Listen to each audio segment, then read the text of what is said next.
사사기 19장입니다. 사사기 19장 1절에서부터 15절까지입니다. 사사기 19장 1절에서부터 15절입니다. 이스라엘의 왕이 없을 그때 에브라임 산지 구석에 거류하는 어떤 레위 사람이 유다 베들레헴에서 첩을 맞이하였더니 그 첩이 행음하고 남편을 떠나 유다 베들레헴 그의 아버지의 집에 돌아가서 거기서 넉 달 동안을 지내매 그의 남편이 그 여자에게 다정하게 말하고 그를 데려오고자 하여 하인 한 사람과 나귀 2마리를 데리고 그에게로 가매 여자가 그를 인도하여 아버지의 집에 들어가니 그 여자의 아버지가 그를 보고 기뻐하니라.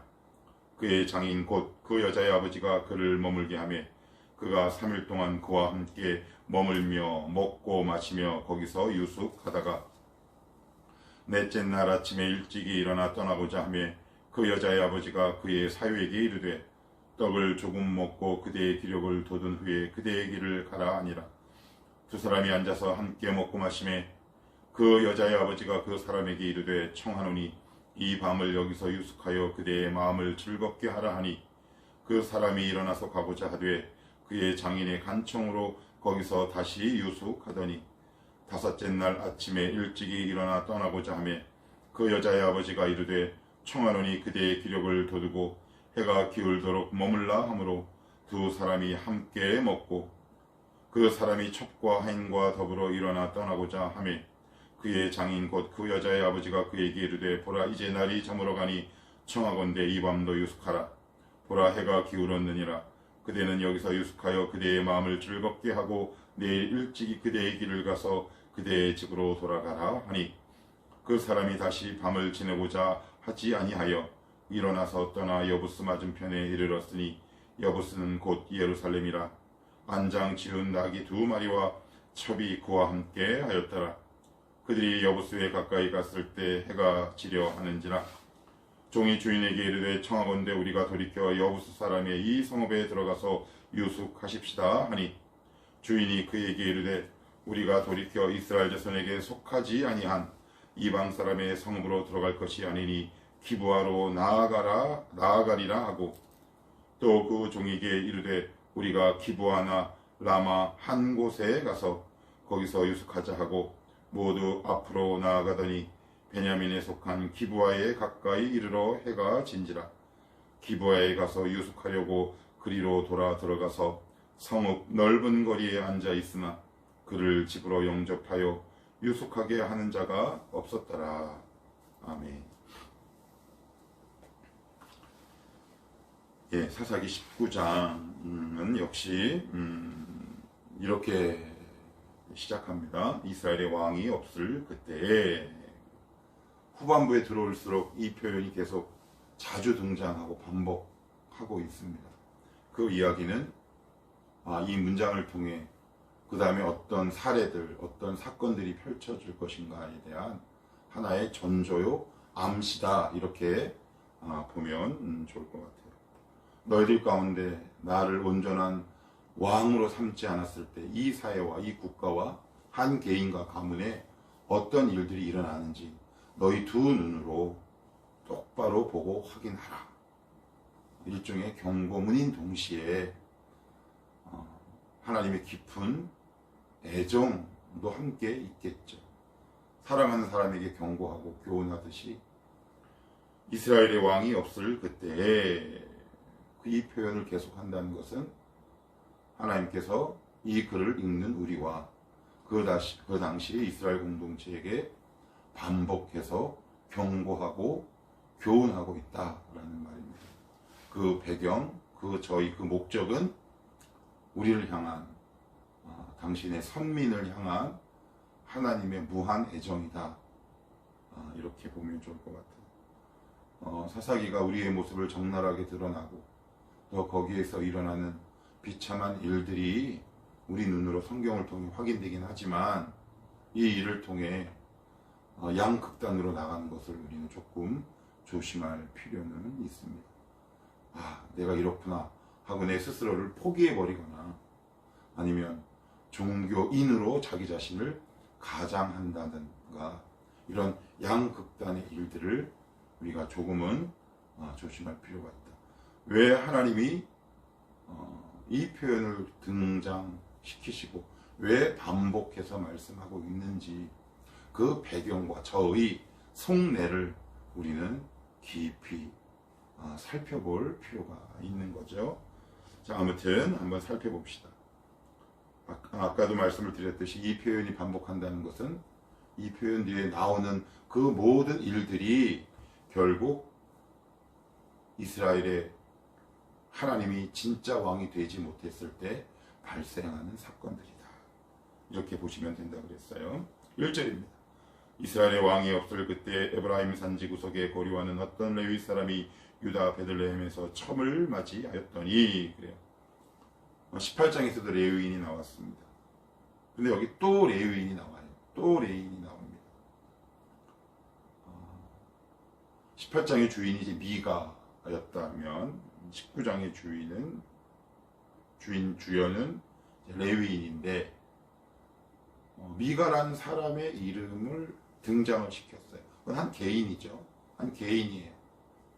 미가라는 사람 개인에게 이제 조명을 합니다. 하나님께서 조명을 거기에 딱 비추시고 그의 일거수일투족을 통해 우리 공동체와 이 사회와 우리나라 또한 개인에게 주시고자 하는 메시지가 있어요. 그런데 여기서는 어떤 레위인이라고 나와요. 익명이란 말이에요. 익명. 이름을 드러내지 않아요. 이게 무슨 의미일까요? 왜 하나님은 어떤 레위인이라고 기록하게 하셨을까요? 하나님이 이 레위인의 이름을 몰라서 그랬을까요? 그렇지 않죠. 어떤 레위인이라고 표현한 건 다른 모든 레위인 다 포함하고 있다는 겁니다. 일반성을 상징하고 있는 거예요. 일반적이다. 여기서 말하는 어떤 레위인이다. 익명을 하나님께서 기록하게 하신 이유는 딱 그 사람 개인의 문제가 아니라 전반적인 일반적인 문제다. 이것을 우리에게 지적하고 있어요. 한 개인도 타락하고 부패했지만 익명성을 오늘 한 레위인을 기록하게 하심으로 그 사회 전반적으로 퍼져 있는 이스라엘의 심각한 영적 위기에 대해서 성경은 지적하고 싶은 거예요. 그래서 예를 들어서 이진성 레위인 이렇게 구체적인 실명을 거론하지 않고 익명을 오늘 사용하고 있는 겁니다. 무슨 의미다? 제도 그렇고 온 사회가 다 이미 부패하고 타락한 지경에 이르렀다. 확산일로에 있는 거죠. 불이 붙은 산불처럼 들불처럼 끌 수 없는 상태가 돼버린 거예요. 이게 굉장히 두렵고 무섭죠. 한번 이 죄의 들불이 붙기 시작하면 한 개인으로 그치는 것이 아니라 계속 확산됩니다. 전방위적으로 확산되고 우리가 돌에 파문을 일으키면 물에 파문을 일으키면 그 물결이 양쪽으로 사방으로 퍼져나가는 것처럼 그런 교훈을 담고 있다. 그래서 하나님은 어떤 개인의 이름을 콕 집어 지명하는 것이 아니라 어떤 레위인. 무슨 뜻이다? 요 레위인만 그런 것이 아니라 다른 레위인 다 그렇다 라는 의미에서 어떤 레위인이라는 익명을 19장 앞부분에 등장시킨다. 그러니까 너도 그렇고 나도 그런 거예요.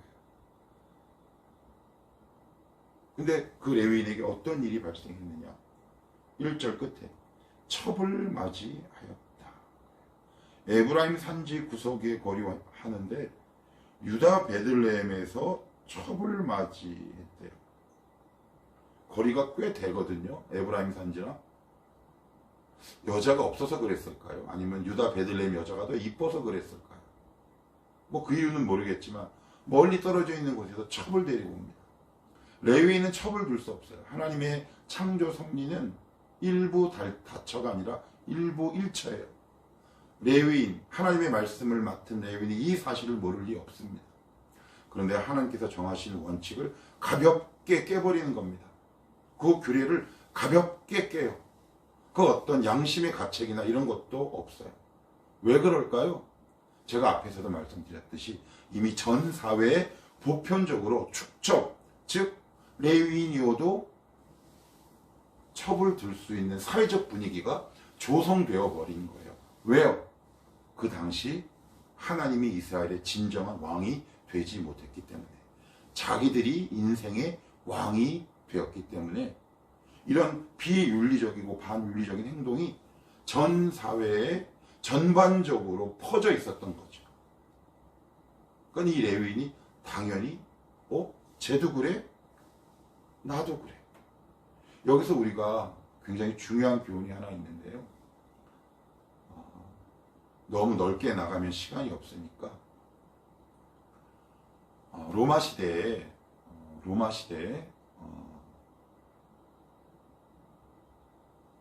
로마 중기에서 이제 말기로 접어드는 무렵 한 기록에 의하면 로마 안에 대부분의 여자들이 유산이나 혹은 사산 아니면 처녀성을 잃어버린 사람들이 거의 대부분이었다고 해요. 그래서 로마 상류층 귀족 부인은 자기 아들을 며느리를 맞이할 때는 자기 종을 시켜 암암리에 기독교를 믿고 있는 처녀들을 데리고 와서 자기의 며느리로 맞았다라는 기록이 있어요. 왜 그럴까요? 기독교인들은 다른 사람들에 비해 영, 혼, 육이 깨끗한 사람들이에요. 이 세상 사람들보다 상대적 우위에 있는 사람들이란 말이에요. 윤리적으로, 도덕적으로. 종교인이, 신앙인이 한 사회에 영혼의 방파제 역할을 못하게 되면 쓰나미처럼 온 사회가 상식에 반하는 행동을 하게 됩니다. 레위인이 무너졌어요. 다른 사람들은 어떨까요? 지금 이 시대에 기독교인이 무너졌어요. 다른 사람들은 어떨까요? 그래서 우리는 다른 사람 욕하기 어려워요. 이 시대의 부패와 타락을 하나님이 누구에게 책임을 묻고 있을까요? 첫 번째는 저와 같은 종교인에게, 신앙의 공동체 리더십들에게, 또한 여러분들에게 묻고 계시는 거거든요. 우리가 이 사회에 영적 방파제 역할을 해줘야 돼요. 그래서 이 방파제가 무너져 버리면 영적 아노미, 법률의 아노미 현상, 혼돈의 시대로 접어들어 버리거든요. 거의 동물과 같은 수준으로 윤리적 수준이 땅에 떨어지게 되는 거예요. 그래서 어떤 죄를 지어도 내 안에 어떤 양심의 가책이나 두려움 같은 것들이 전혀 없습니다. 그래서 우리가 정말 조심해야 할 것들. 제가 가끔 가다가 뉴스를 보면 참 속상한 게 한 가지 있는데, 그건 뭐냐면 우리가 이렇게 딱 봐도 쟤는 교회 다니고 심지어 새롭게 하소서 이런 기독교 방송에 나와서 간증을 해요. 그런데 혼전 임신 100번 양보해서 할 수 있다고 합시다. 그런데 언론에 대고 하는 이야기가 축복이래.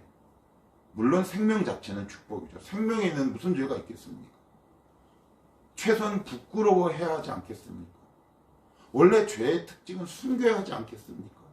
왜 그것을 축복이라고 이렇게 떠듭니까? 온 사회에 퍼져 있는 거죠. 그 사회적 기류와 분위기가. 쟤도 그러니까 나도 그래도 괜찮은 거예요. 이게 되게 두렵고 무서운 일이에요. 그게 축복이 아니에요. 숨겨야 될 문제고 하나님 앞에 무릎 꿇어야 할 문제라고요. 그것을 나에게 주신 축복이다. 그리고 대외적으로 대놓고 이 대중 매체 이야기하는 것이 과연 온당한 그리스도인의 행위이겠습니까? 왜 그래요? 영적 아노미 현상이 벌어졌기 때문에 그래요. 영적 지도자가 부패했기 때문에 그렇고요. 우리 그리스도인이 부패했기 때문에 그래요. 우리 그리스도인들, 예수쟁이들은 이 사회를 지키는 영적 방파제다. 우리가 그 역할을 감당해내지 않으면 믿지 않는 사람들이 그 역할을 감당해낼 수 있겠습니까? 지금 그 사실을 하나님이 우리에게 보여주고 있는 거예요. 이미 뚝이 무너져 버린 거죠. 참 두려운 현상이에요. 그때나 지금이나 똑같아요. 역사는 늘 반복되는 것 같아요. 지금 그 이야기를 하고 있는 겁니다. 너희가 우리식으로 얘기하면 예수 제대로 믿어내지 않으면, 나를 너희들의 인생의 진짜 왕으로 삼지 않으면 우리 안에 영적 균열과 동시에 영적 아노미 현상, 즉 영적 혼돈의 시대가 도래할 것이다. 이미 우리는 그것을 맞이하고 있어요. 최소한 부끄러워해야 하지는 않겠습니까?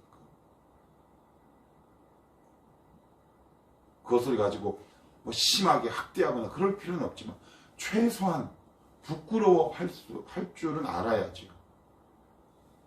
그럴 수는 없는 겁니다. 혼전 동거, 혼전 임신, 영적인 방파제가, 신앙의 방파제가, 윤리의 방파제가 무너진 결과물에 불과하다. 성경은 계속 이야기하고 있어요. 자, 뒷부분으로 한번 볼게요.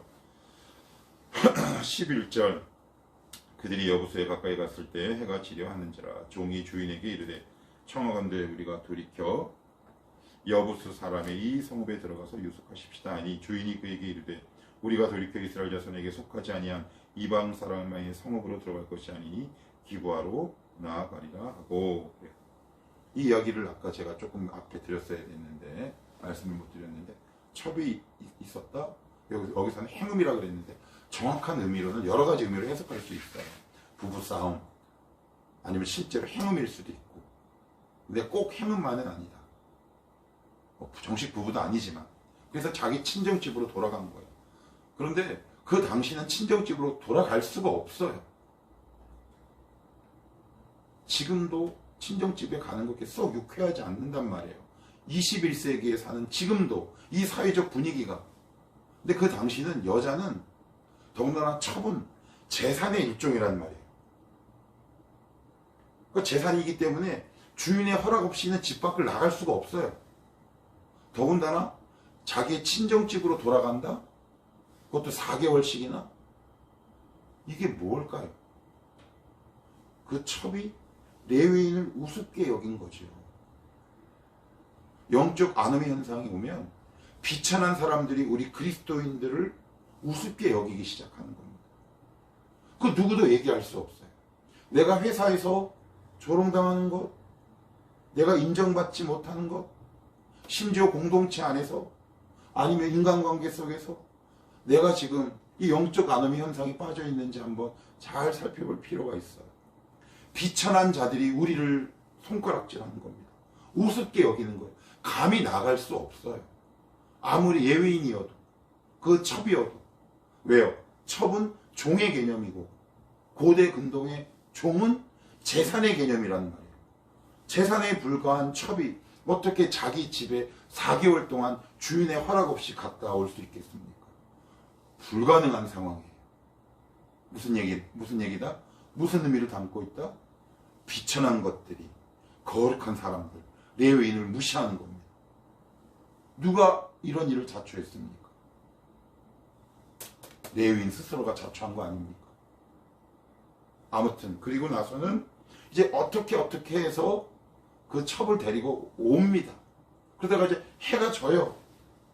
그랬더니 이제 그 함께 있던 종이, 우리 가까운 곳에 가서 이제 갑시다. 그랬더니 이 레위인이 뭐라 그러냐면 12절에 우리가 돌이켜 이스라엘 자손에게 속하지 아니한 이방 사람의 성읍으로 들어갈 것이 아니니. 이게 무슨 이야기일까요? 히브리 원어에 보면 이런 뉘앙스를 풍기고 있어요. 우리 개역 개정이나 개역 한글에는 번역되어지지 않았지만, 야, 내가 어떻게 레위인이고 더군다나 이스라엘 하나님 믿는 사람인데 믿지 아니하는 자들과 함께 할 수 있겠냐, 이런 뜻이에요. 근데 좀 이상하죠. 행동과 그의 삶은 어때요? 엉망이에요. 좀 속된 표현을 얘기하면 개차반이에요. 그런데 종교적 구별 행위는 여전히 하고 있는 거죠. 이게 겉과 속이 바뀐 거고요. 주객이 전도되어 버린 거예요. 그의 내면과 내실은 형편이 없음에도 불구하고 그 안에는 여전히 종교적인 구별 행위는 여전히 존재하고 있다는 사실. 쉽게 얘기하면 껍데기만 남아있는 신앙이 되어버리는 거예요. 아니, 지금 해가 뉘엿뉘엿 지는데 어디든지 가서 자야 하지 않겠습니까? 그런데 위급한 상황 속에서도 꼿꼿하게 신앙의 자존심만 세우고 있는 거죠. 이게 지금 자존심을 세워야 할 일입니까? 물론 세울 수 있다고 하십시다. 그런데 이전에 이 레위인의 행동은 과연 어땠습니까? 첩을 데리고 온다든가, 그 재산에 불과한 몸종이 나갔는데도 불구하고 가가지고 싹싹 빌어서 데리고 오는 이런 비참한 처지에 있는 자신의 모습은 보지 못하고 눈에 보이는 외형적인 종교적 구별 행위는 중요한 순간에 하고 있다. 이게 바로 이스라엘의 왕이 없는 이 당시의 사회 전반적인 모습이었다. 껍데기만 남아있는 거죠. 자존심만 남아있는 이 시대, 이 사회. 하나님께 부르짖는다거나 자존심을 꺾고 주의 보좌로 나간다든가 이런 모든 일들이 다 멈추고 올스톱된 사회.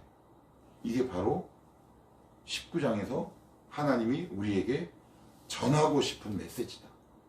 우리의 신앙을 한번 돌아보자고요. 나는 지금 껍데기만 남아있는 거. 종교적인 요식행위와 종교적 구별행위만 지금 나는 남아있지는 않은가. 내실이 있는가.